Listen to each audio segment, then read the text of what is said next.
Edelman is now the first firm to have won our Agency of the Year award in all three regions.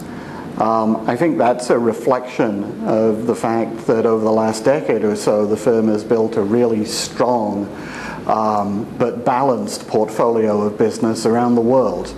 I think there are maybe two agencies that I would put in the top 5 in every region in the world, and Edelman is clearly one of them.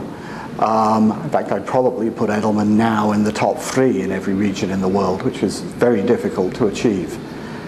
The second thing I'd like to do is just talk a little bit about the region and Asia, which is fairly new for the Holmes Report. This is only the second year that we've produced a report on that part of the world, and which obviously we're still learning about. I think we came to Asia expecting to find it underdeveloped compared to the EMEA region and North America, where we have a much more established business. And we were surprised, not that it isn't still an emerging market in many ways, but that the challenges are very different than the ones we've anticipated. The biggest challenge being capacity, obviously, and the ability to attract and retain good people. And I think that that's one area in which the cultural transformation that Edelman has undergone over the last few years has really stood it in great stead. The ability to attract people is dependent on a number of things: a strong brand, reputation for thought leadership, and a real commitment to professional development and work-life balance.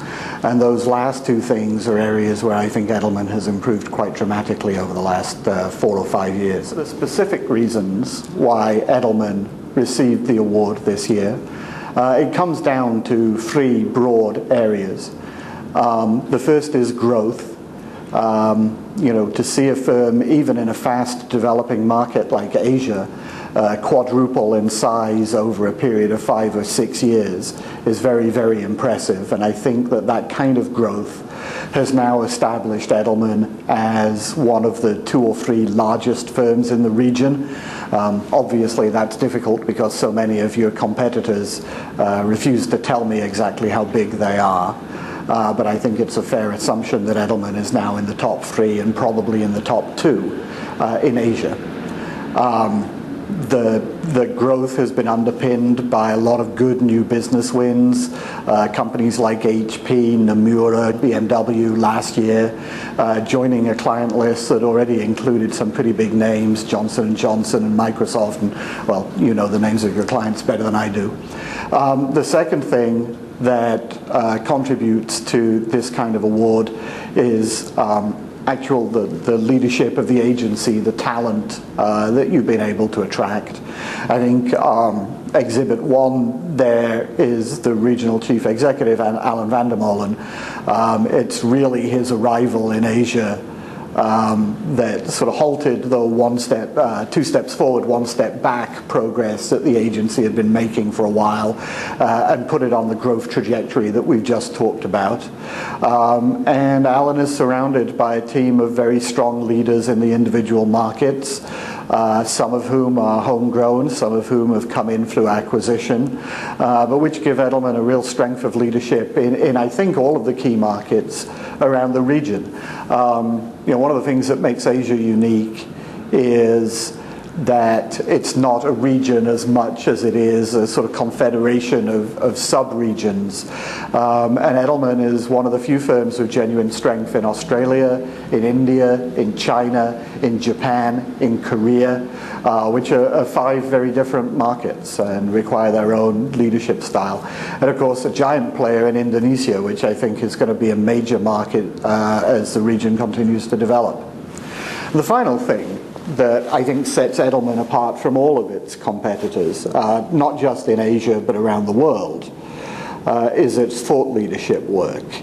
The Trust Barometer, which is now 10 years old, has been a great differentiator for Edelman in North America and EMEA, and has over the last couple of years expanded to become a valuable resource in Asia too, and defining some of the differences between Asia and the other regions in terms of trusted sources of information has been incredibly useful.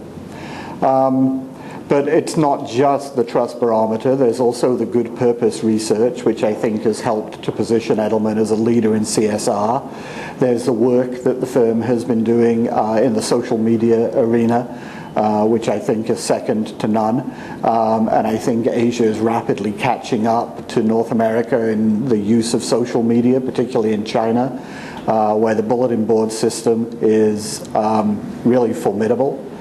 And then there's the reputation pyramid, which is a methodology that, as I understand it, was developed in Asia and that provides a really robust underpinning for some of the strategic corporate communications work that the agency does.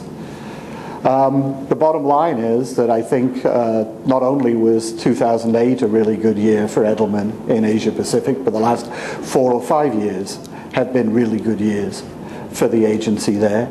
It's on a really impressive growth track.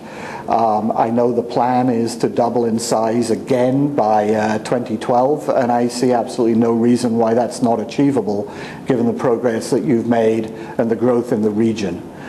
So good luck with that, and congratulations on being our Agency of the Year for 2008 in the Asia Pacific region. We'll be in Singapore later in this year to hand out the awards in person, I hope.